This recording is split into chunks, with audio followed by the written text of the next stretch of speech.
Assalaamu calaykum waraxmatullaahi tacaala wabarakaatu. Kusoo dhawaada cashirkii taxanaha noo ahaa ee ku saabsanaa human body, jirka bini'aadamka. Meeshii ayaan kasii wadaynaa.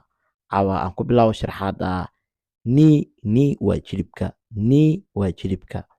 Lower leg waa lugta qeybta hoose. Lower leg waa lugta qeybta hoose. Leg waa lugta. Aan ku celiyo. Knee waa jilibka. Lower leg waa lugta qeybta hoose. Leg waa lugta.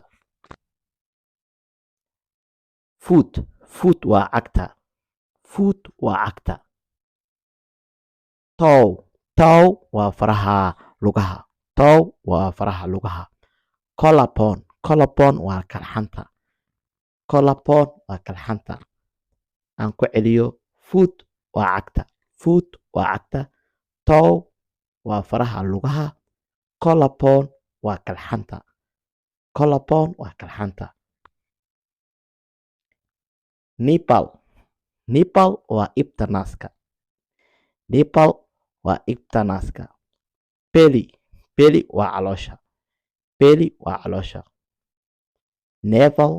Navel waa xudunta.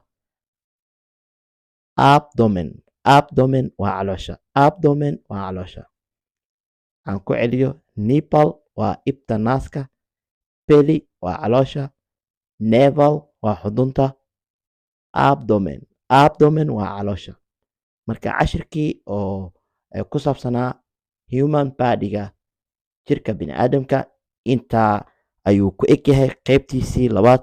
Intaan ku kulmi doono qeybaha kale soo socda, waxaan kaga tegayaa asalaamu calaykum waraxmatullaahi tacaala wabarakaatu.